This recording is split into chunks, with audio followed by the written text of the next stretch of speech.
We're back. And better than ever. I love Lakeside with Leon and Dion. Lakeside with Leon and Dion. And so for all who are preparing to get married, we're talking about the seasons of marriage, because it's important to understand that your marriage will go through seasons. It will not be what your relationship is today or on the day you got married. Mm-hmm. It will change and evolve, and things are cyclical. They will come back around. It will come back around to different seasons, like the seasons do. Right, like the seasons do every year. We're talking about if you miss spring, you need to catch spring. But right now, we're talking about that summer season. My favorite season of the year. That's his favorite season. Love it's my favorite season when I can be by the pool or by the ocean. I just like the heat, man. I just love the sun. I love the heat. It can be 95 degrees. I just love it. The heat without a pool or the ocean. I know, but I just love the heat on my skin. That vitamin D is amazing. It does great things for the mind. It does great things for your minds, your mind, your body. Just get outside and enjoy it. I know people complain about the heat and the sun, even the weather forecasters. But enjoy it. That's my time of the year. I just love it. Okay. And so I don't think a lot of people think, when you think summer, you think fun and excitement and traveling and doing new things and experiencing new things. And I don't think people feel like they have to prepare their marriage for the summer season. Yeah. But if you don't prepare, you may not have as many summers as you want to have. Right? Yeah, because typically, and we're still looking at the book, The 4 Seasons of a Marriage by Gary Chapman. Still looking at that. And so in this, it talks about how summer is when the gardener reaps the benefits of what he has planted and nurtured during the spring. And I was telling Dee, we were traveling recently, and I was telling Dee how I recall when I was a little kid, that whole summer, end of summer. She was like, do we want to stop and grab some watermelons? And she's like, no, the season's gone. I was like, no, you don't understand. August is like the summer, is like the month for really good watermelons. Where I grew up. And that's when, my family members who were agrarian folks, that's when they would go out and get these huge, beautiful dark green watermelons and split them open. And we, as children, would have a ball and watermelon all over your face and chin and shirt and whatever. A lot of this stuff was planted early spring. Right. And so what you have planted in your marriage during that spring season, remember those things that we talked about, is what you're going to reap in the summer. So if you haven't done any work in the spring, you may have a challenging summer, Yeah, and to be quite honest, summer is the season of fun in your marriage. It's that season now. You've gone through spring a little bit, and you've come through fall and winter. We're gonna talk about those. Yeah, we'll get there. Yeah, absolutely. But the spring is like summer. Summer is like we got this. We're just trying to have fun a little bit. We know each other a little bit. Take a deep breath. I like that. Exhale a little bit. Life is beautiful. We're reaping the benefits of your hard work, and you understand that working together, you're now starting to see some of your dreams that you dreamed about in spring be fulfilled. And so it's just good to see that. And when you talk about summer, it's a season of deep commitment and satisfaction. Commitment to the marriage, satisfaction with where you all have come. And you may not have reached, Gary Chapman says, you may not have reached every goal, attained every dream, right? But you have a deep sense of commitment and to each other, and a deep sense of satisfaction with each other, which helps the marriage be in a good place, right? And so summer's not about perfection. No, it's not. It is not about perfection. I mean, we all be like, we got to work out and get those summer bodies. I don't think I ever had a summer body, but it's perfectly okay. Here we go. I've never had a summer body. I mean, never. I've always been a big girl. But it's not about perfection. Begs the question, what is a summer body, though? Yeah. Well, we're not going to go there. This is about relationships. Okay, all right. Preparing for marriage. But yeah, so summer is not about perfection, though. But it's about, harvesting all of that work and enjoying it, and Yeah. then continuing to nurture it during the summer with Yeah. fun things. And literally the summer of your relationship is just it's an anticipatory time too, because you're not only just having reaping the benefits of what you planted and nurtured in spring, you also are looking forward to maybe harvesting and keeping and recouping some of that to use in fall and winter when it gets a little drier, less sun out, if you will, Right. for lack of a metaphor. So we're going to come back to some explanations, Go. but let's talk about, there are 4 things we talk about. Gary always gives you a 4 highlights, right? And gives you some explanation for them for each season. So in the summer, the emotions are happiness and satisfaction and accomplishment and connection. The attitudes, here's that trust again. Trust and commitment to growth and relaxed, relaxed. Relaxed attitude. Relax towards each other, relax in each other's presence.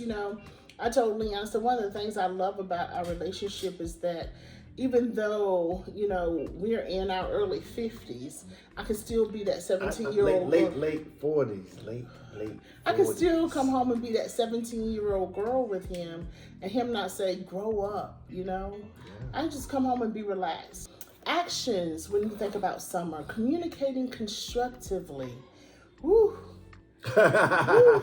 Communicating constructively. That's a big one, right? Yeah. You got to know how to receive it, and then you also got to know how to deliver it. Yeah. Accepting differences in each other. Let me go back to something right quick. And communicating constructively. Yeah, I think for men, and this is, I want to certainly yell out to my men on this one, and that is sometimes your tone can undermine your message. Think about that. Your tone can just undermine your message. You could be wanting to say, I need you to pay attention to me, and not do it that way, because I already been down that road and it's not going to be good. But how you say it could make her totally disengaged, could ruin her day, could just be bad for the entire relationship. And if you have too many of those foibles, if you will, during the summertime, fall time in your marriage can be a little rough. Right. And I also believe women have that same challenge. Right? They do. How absolutely. do you say it? Don't demean him. First of all, he's not a child. Yeah. He's a grown man. Because I don't like, this is another pet peeve. Yeah. I don't like when women say, like, you have 2 boys. I don't like when women say, there you go. I don't like when a woman says she has 3 boys. You don't have 3 boys. We were on vacation this week. You have 2 boys and a husband. Treat that husband that way. Like a boy, right? He's a man. And but we were in Belks, in this city, this small town. There were some footballs in there, and I have my oldest son loves to throw the football, and his father loves to throw the football with him. Oh gosh, yeah. So they were in this Belks, in a small town, throwing the football. So I just kept walking because I was like, this is embarrassing to me. I know my husband knows better, and I know I raised these boys better than this. We raised these boys better than this. They were throwing the football back and forth. And this lady, well-intentioned, as I was walking, she said, oh, I see you have 3 boys. I said, yeah, I have 3 men who love to play, and I tried to correct her, respectfully, but it's a habit that when you see men doing something that we may not approve of, or we may not like, or we think is childish, we want to refer to them as boys. But no matter what they're doing, they're grown men, and we need to communicate with them as such. Absolutely. And women, we've got to do better at that. Yeah. And one more thing. So communication is big for us. Yeah, it is. It absolutely is. Because you bring up another thought of mine. Remember, I took the boys one time to the mall or something. I think you were either getting your hair done or something that day or that afternoon. And I remember this lady coming up to me, and she's like, "Oh, isn't that special? You're babysitting." This had nothing to do with marriage, but go ahead. And hair on the back of my neck stood up. That's a pet peeve. I'm not babysitting my children. They're my children. He's raising them. I'm raising them, not babysitting He's been a manly them. example. But I had to think of it in this term, because it was. I had to think of it this way though. She looked at it from a traditional perspective, traditional marriage, and I'm totally cool with that because I grew up kind of that way. Mm-hmm. But it just kind of to me it made me feel like I was being treated like I'm demeaned. I'm demeaned as a husband, as a father. Like you just, you know, you're just babysitting. Yeah, you just working for home. Yeah, you got to keep the kids for a little while. Exactly. There you go. So mommy must be busy, so you babysitting. Yeah. Anyway, sorry about that. So let me go over these actions again. Communicating constructively, accepting differences, and you know what? They talk to us about. You said men get married and say what? I hope she never changes. And women look at what I'm seeing today. Yeah. I hope she never changes. And women get married and say what? Ooh, I'm gonna change him. You just wait and see.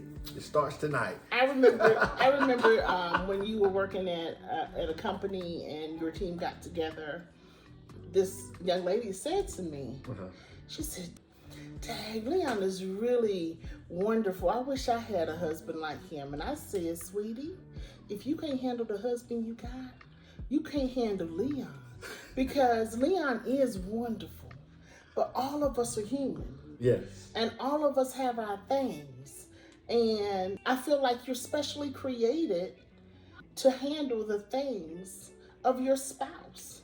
You know, Leon especially was created just to handle my wine and my spoiled ways, and he knows how to do that so masterfully, and still let me keep. I do. You're spoiled. Yeah. Okay. Just checking. See, this is what I'm saying right here. That's what I'm saying right here. He don't even lay it all out there, but you are specially created. Out there that knows. My mom used to say, "There's someone for everyone." It's so true. There's someone for everyone. So what I wouldn't like in a man, you love. Mm-hmm. So don't compare it, right? So just enjoy and appreciate the differences, accepting the differences. Yeah, that's so good. Yeah, I like that. In the summer, right, you probably want to attending seminars to improve and strengthen what you already have, reading books. I know we talked about testing your marriage, if you will, or pressure testing your marriage. But I think, doing little things like attending seminars or doing classes or something together is always a great way to still continue to get to know that person. Because think about it, if you're growing your entire life, then they're growing as well. Mm-hmm.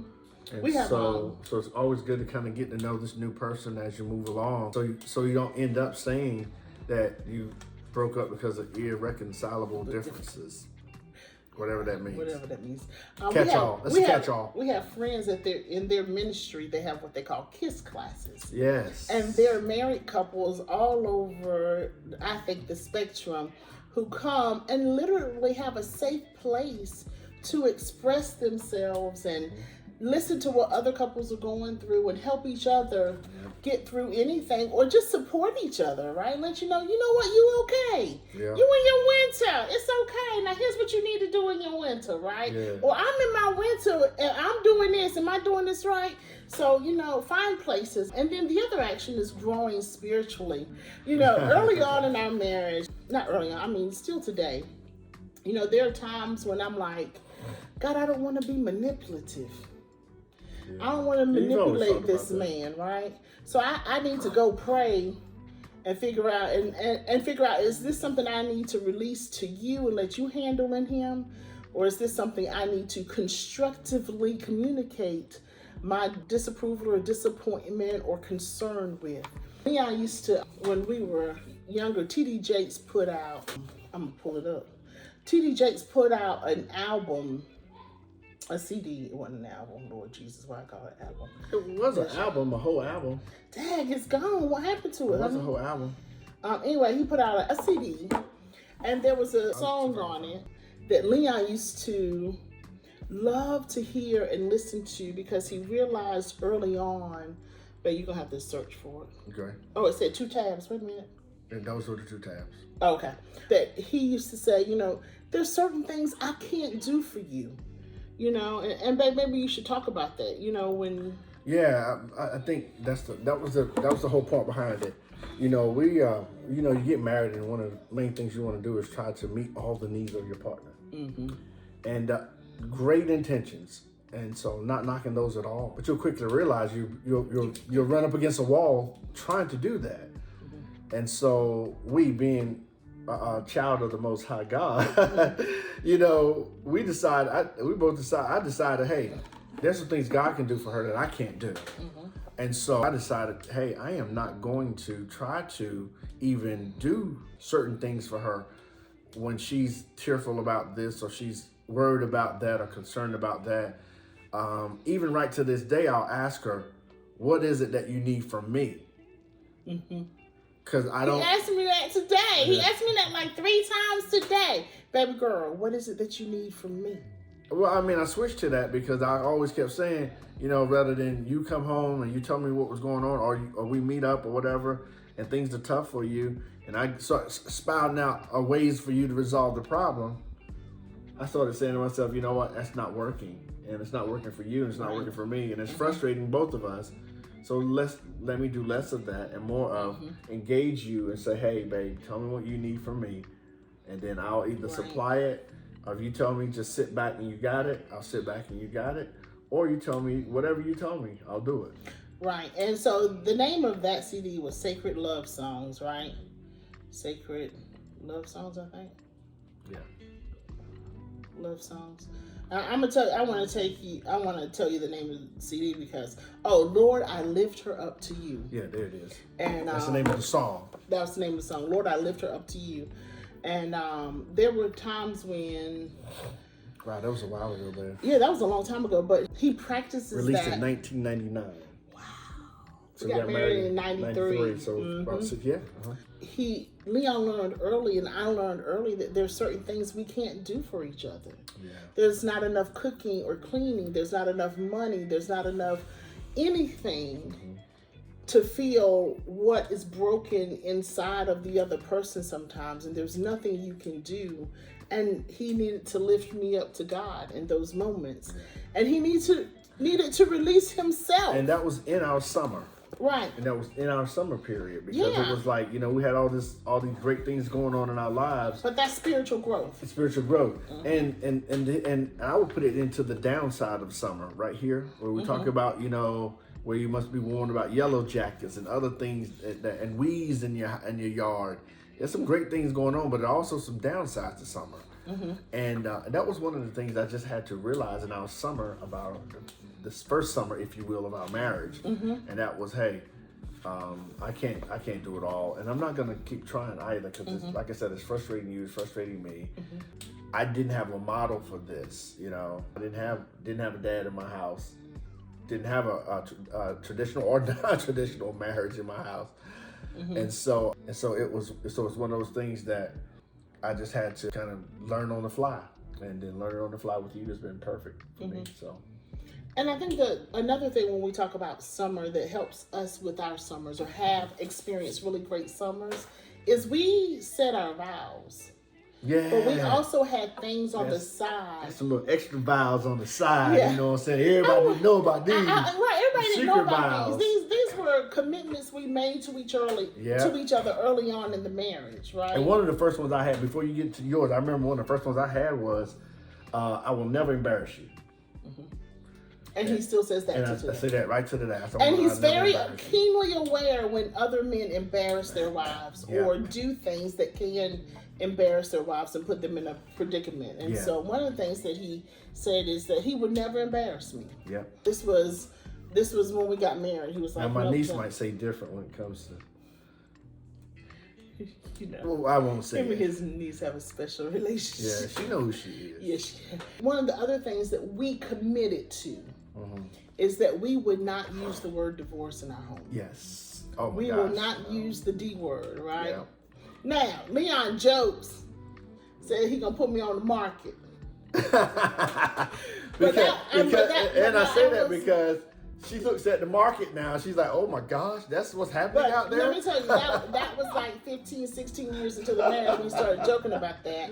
And so I knew how to take that, right? Yeah, That was not that was not like when we first started getting married. No, I would never have done that. We are still all in and committed to, you know, those were some of the things that we did or we committed to between ourselves privately, you know, to help us maintain or experience, you know, really, really good summers, right? Yeah. And to help get us through falls and winters. But we talked about constructive communication, but it's an important, you know, summer's a good time.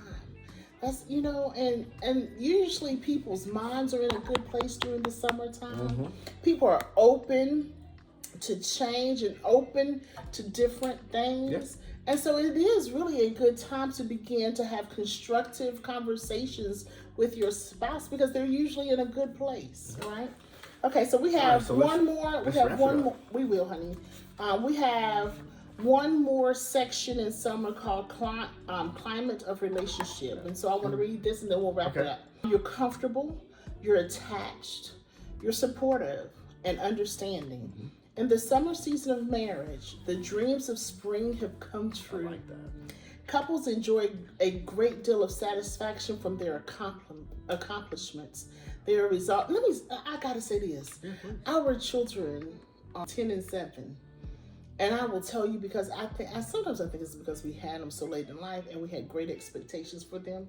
Early on, it was very frustrating because they would fight or they wouldn't be these perfect children that we dreamed of, that we thought we would give birth to. Considering our DNA, they should be perfect. They should be perfect. And they were not. I guess we overestimated our DNA. We thought more highly of our DNA than we are. DNA sucks. Yeah. We have had the last week with them out of town, and I will tell you, there has been so much satisfaction from watching all the hard work we put into them. Yeah. Just begin to manifest and blossom. It's been beautiful. Couples are resolving conflicts in a positive manner. Having accepted their differences, they are seeking to turn them into assets for their relationships. And we are doing that. We are doing that, yeah. Husbands and wives are growing a sense of togetherness. We had the door open, the flies are coming in. But anyway, husband and wives have a growing sense of togetherness. So when you think about summer and the emotions and attitudes and actions and climate of relationship, guys, it's on the up. It's like going up. The trajectory is high. It's probably at an all-time high, right? And it's just a great time to continue to water and nurture all of those positive seeds, plants that have grown from the seeds you planted in the spring. Yep. Anything else on summer, honey? I can't say any better. You wrapped that thing up, baby. Did I? You're so sweet. You did that. All right, guys. Check you on the other side.